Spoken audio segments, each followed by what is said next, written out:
Hello everybody, this is Peter B. Today, I want to talk about the early origins of the Cape Cod Baseball League, and in particular, the field and players of Falmouth Heights. Now, as you can see from my drone photo, this is a beautiful, beautiful place. This is actually bluffs. So you're up high as you're driving down the road, and it's beautiful. You look out over the water there, and you can see Martha's Vineyard, just inviting you to come over and visit. You keep driving down, and you come to this open baseball field, and that always intrigued me. And that's why I did this video. I always want to know the history, who played there. I knew it was in the Cape Cod Baseball League at one point, but I wanted to know a little bit more about it. That right there is the former casino.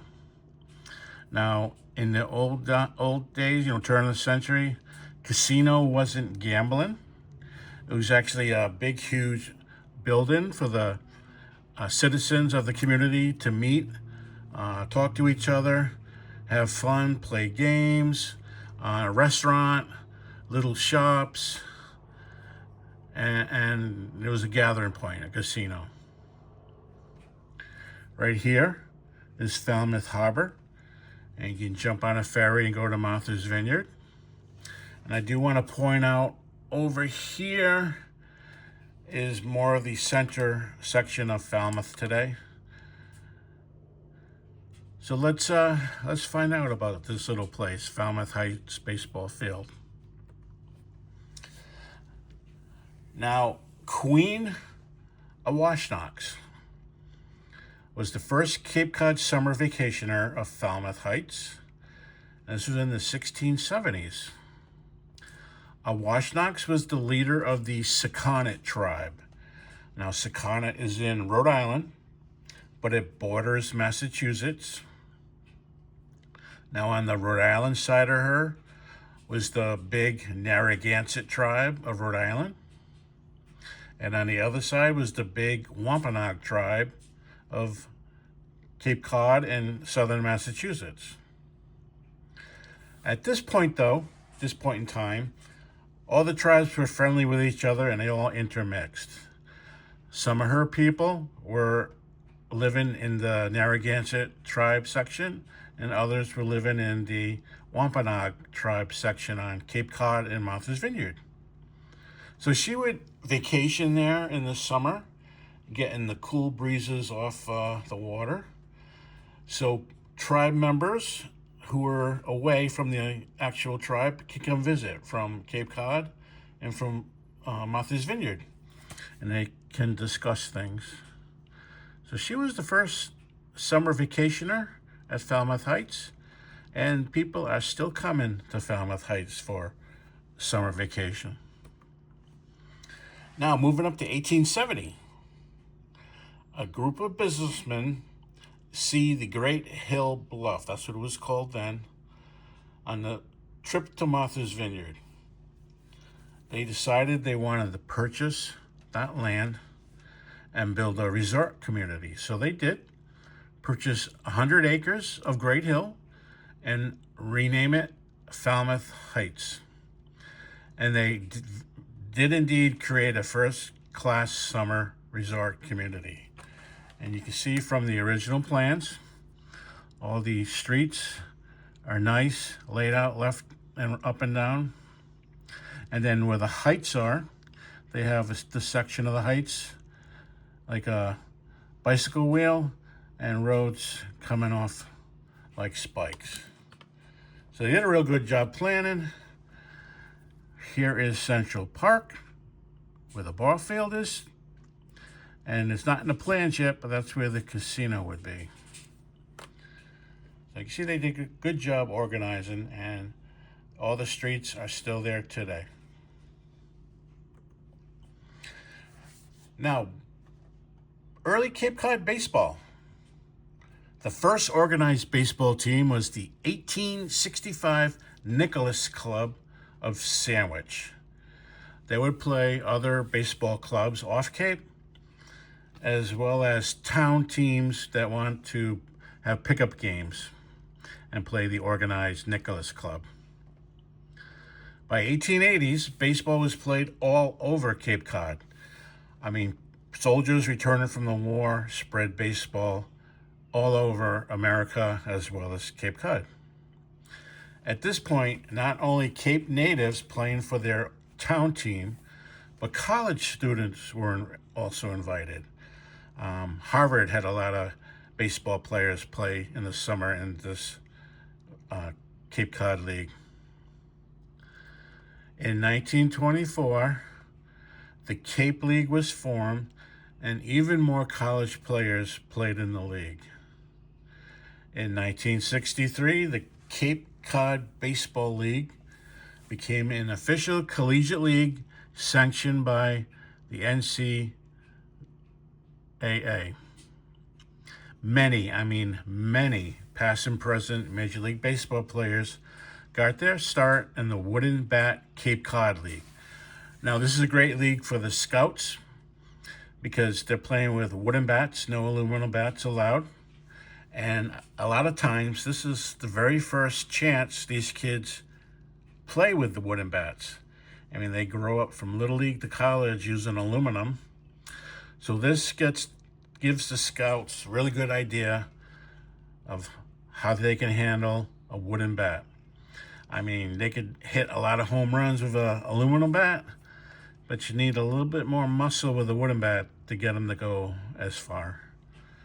Here are just a couple of players. You see Aaron Judge, Frank Thomas, Jeff Bagwell, Billy Wagner, Carlton Fisk, and even Thurman Munson got their start on Cape Cod.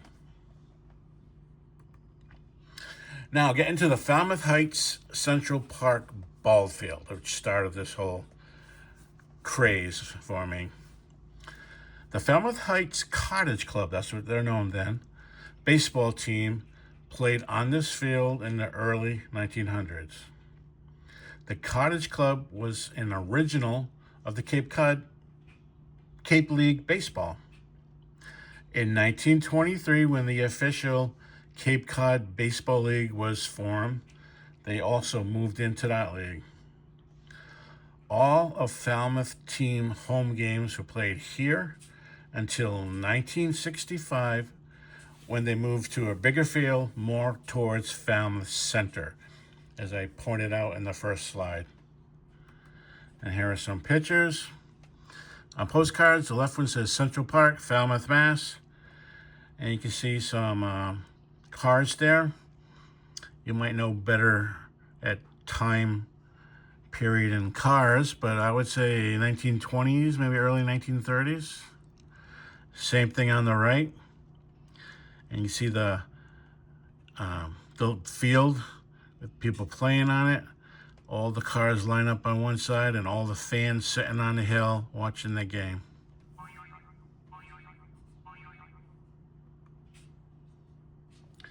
Here's some more postcards. Here's a different view. Looking down the first baseline, and you can see the Vineyard Sound in the background. And the other right, more cars. Looks like the same time period with a game going on. Now, I wanted to do a live video show like Hugo and Drudo on their channels, but it was a little windy, and I had these postcards to carry, and so I just set my drone up to take shots. So here is what it looks like today, just a couple of weeks ago. That casino has enlarged. There is a nice restaurant there. There are shops there. And this side is condos. And there's condos all here. There's the field where people were sitting. And you're out in center field looking in towards home plate, which is exactly what this is. Cottage Club 6, Hyannis 7, Falmouth Heights, August 15th, 1913. So you can see the center fielder standing there. People sitting on the bluffs watching the game. And the casino in the background. And there it is. That's what it looks like today.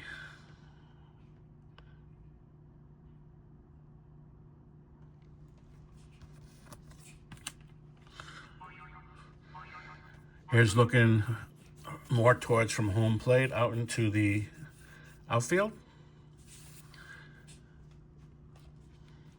And here it is on August 9th, 1913. The Cottage Club won. Sandwich nothing. Now, people would dress up for these games. I mean, it was a major attraction. See all the women in fancy dresses and hats. If you pick out any guys, they would be in suits. You got this house right here. Sorry, I keep losing focus, guys. This house right here is now this house right here. Nope, I'm sorry. This house right here is now this house. Come on, get in focus. Right here. And it hasn't changed much. 3 stories with a porch in front.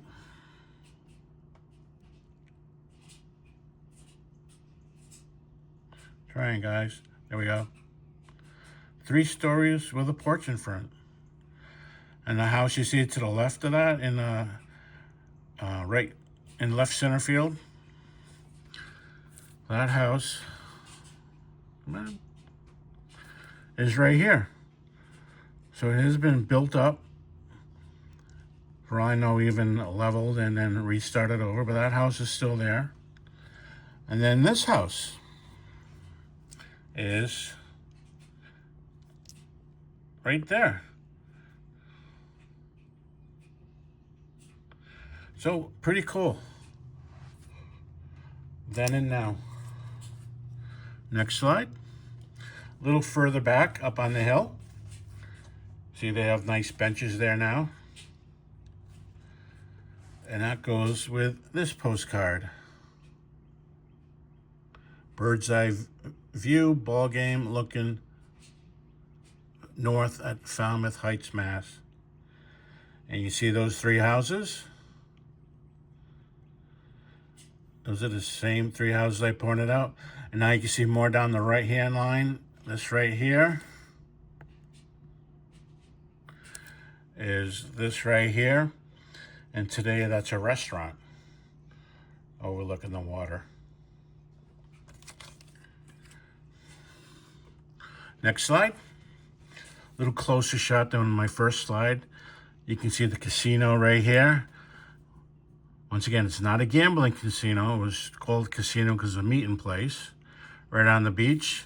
There's like all the condos, the restaurant on this side. On the first floor are some shops. And these are all condos. Then a couple of houses.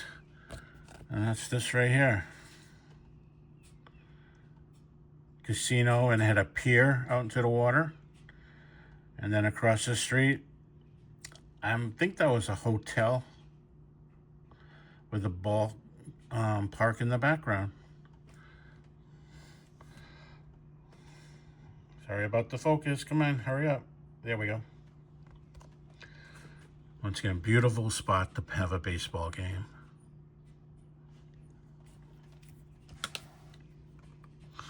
Now, overlooking the water, you can see Martha's Vineyard. And I put my drone up high, went out of the water, and took a shot. That's Martha's Vineyard. They had a team that was in the same league. And they would have to take a boat and play in Oak Bluffs, Martha's Vineyard. That's where the team was. And this is from 1911, according to the postmark on the postcard. That's the park at Oak Bluffs. That's right on the water too. You can see everyone's out in their fancy dress. And here's another Martha's Vineyard postcard. Out towards left field, looking towards home plate.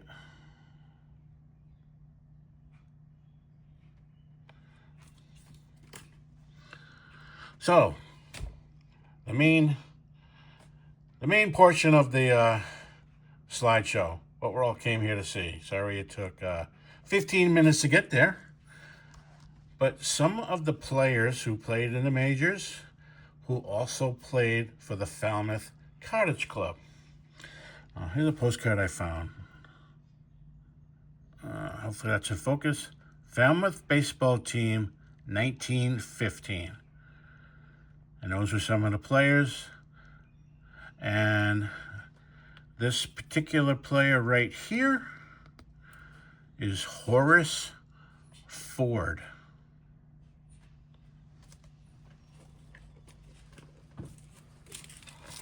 Well, here is Horace Ford, 1933 Gaudi. Oops, got covered up what team he played on. Hold on, I need to get this out anyways. Boston Braves. There's a Gaudi card of Horace Ford playing on the Boston Braves in 1933 Gaudi. And here's a 1915. He was a college player of Horace Ford right there, which I thought was pretty cool. Probably the most popular, most well-known player that played for Falmouth, and his documentation that he took the boat over to Martha's Vineyard and played games for Falmouth against the Vineyard team. And it's Hall of Famer Pie Traynor. And he played there in 1919, 1920, I believe. Once again, a 1933 Gaudi. So Pie Traynor, Hall of Famer. Played at that baseball field I've been talking about. Of the Pittsburgh Pirates, of Mangioni's Pittsburgh Pirates. Another player, Danny McFadden of the Yankees. He's an alumni of the Falmouth Cottage Club.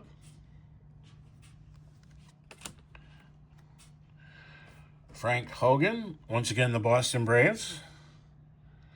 Once again in 1933 Gaudi. He's an alumni of the Falmouth Cottage Club. Red Wolf on a 1935 Diamond Star, also for the Yankees. I think Yankees. I think he was a Yankee. Yeah, Yankee. No, for a fact he's a Yankee. He played for the Falmouth Cottage Club in that beautiful field overlooking Vineyard Sound. A kid who ended up short stint with the Red Sox, Bill Lefebvre. He was a pitcher. He pitched for Falmouth. And finally, V287. And this is a New York Yankee card. And there were a couple more, but these are the more well-known ones, including Pie Traynor. So, hope you stayed the whole 19 minutes. I wanted to teach you a little bit about the beautiful Central Park on Falmouth Heights, and a little bit about the Major League Baseball players that played there. Well, everybody, have a fabulous Friday.